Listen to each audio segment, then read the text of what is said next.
Magandang araw! Ako si Cathy ng Gabriela, Germany. Kami ay nagpupugay at nagagalak na finally ay naaresto na ang dating Pangulong Rodrigo Duterte sa bisa ng warrant of arrest na inilabas ng International Criminal Court. Isa itong malaking tagumpay at isang malaking step para sa pagkamit ng hustisya, lalo na sa mga libo-libong naging biktima ng extrajudicial killing sa kanyang panahon.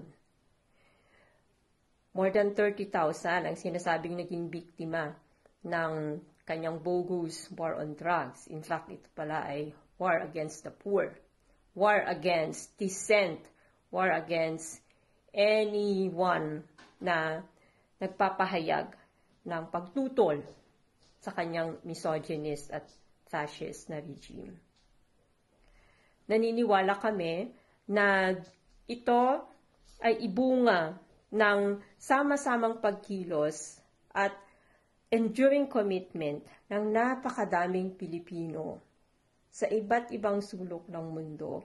Hindi lang sa Pilipinas, lahat ng Gabriela chapters, lahat ng mga ibang organisasyon na sa ibang bansa ay talagang nagbuhos ng dugo, ng pawis, ng talento, upang sa ganon ay tuloy-tuloy na buhayin ang kampanya para sa hustisya, para i-expose ang lahat ng mga katiwalian ng kanyang pamamahala.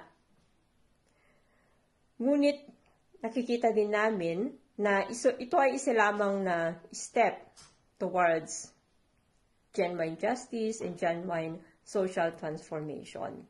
Maging matsyag din tayo at vigilante sa kung anumang mga maneuvers na pwedeng mangyari para i-derail yung process ng pagkamit ng justice. Nakikita namin na malaki ang pananagutan ni Pangulong Marcos para ang hustisya ay talagang ma-serve at hindi makatakas si Duterte sa kanyang krimen. Ang kanyang krimen ay crime against humanity. At ito ay isang napakabigat na krimen. Malaki ang pananagutan niya sa sambayanang Pilipino at nararapat lamang na siya ay makulong. At kami din sa Gabriela ay pagpapatuloy ang pag-call for justice, pagpapatuloy ang lahat ng mga dapat gawin para ang laban natin sa hustisya, pagkakapantay-pantay, ang ating kalayaan sa pagpapahayag, pati na rin ang mga nakakabuhay na sahod at isang lipunan na kung saan tayo ay malaya, na may kapayapaan ay ating makamit. Maraming salamat at mabuhay ang lahat ng Pilipinong lumalaban. Mabuhay din ang lahat ng mga solidarity friends and allies. In fact, hindi lamang mga Pilipino ang nag-effort at nagbuhos ng kanilang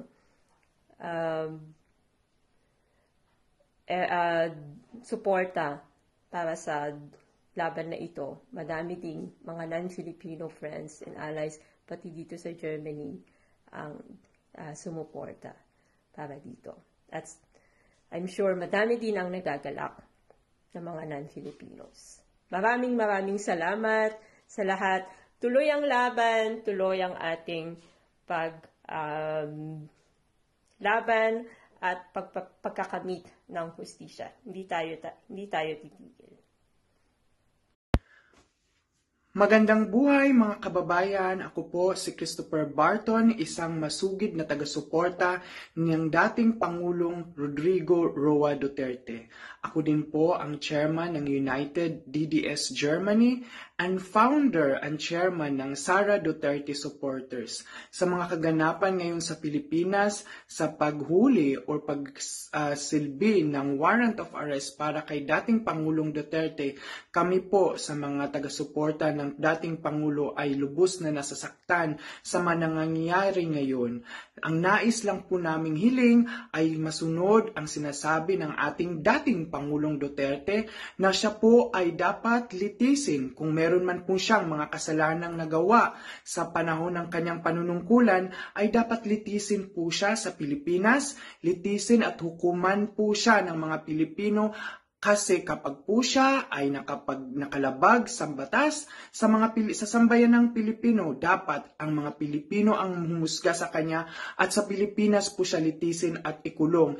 Hindi po sa ICC. Unang-una, wala na pong jurisdiction ng ICC sa bansang Pilipinas dahil tumiwalag na po tayo noong mga nakaraang taon. Kaya lamang po, ayan po ang aming hinihiling sa kasalukuyang administrasyon na wag po nilang hayaang makialam ang kung sino-sino mang international organization or kung sino pa man na hindi wala mang kapangyarihan o jurisdiction sa ating bansa. Yun lamang po at maraming salamat.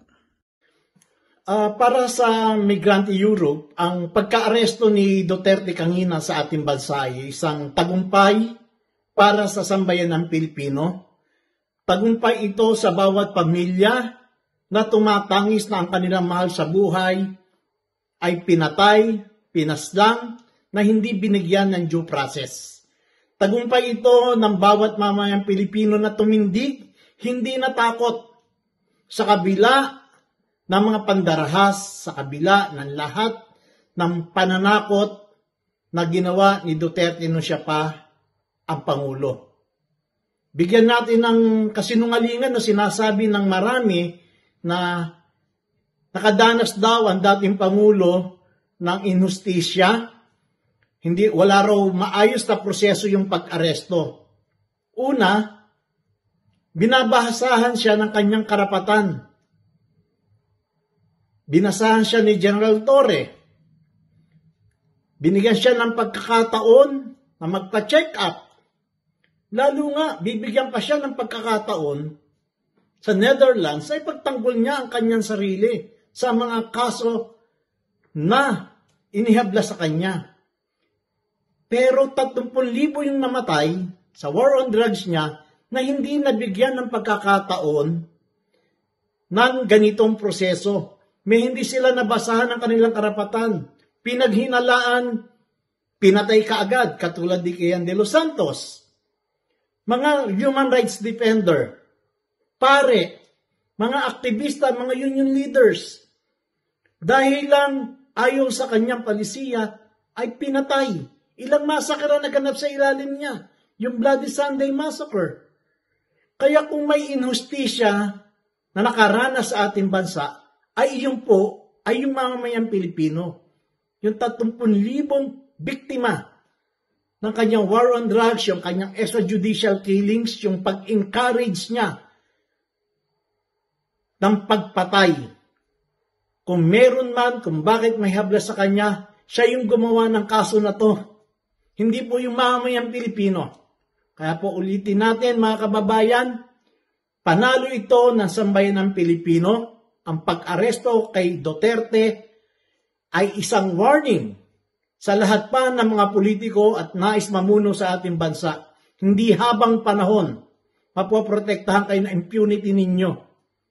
Ang sambayanan ay laging magbabantay upang mapanagot at maipakulong ang sino man nagkakasala sa ating batas.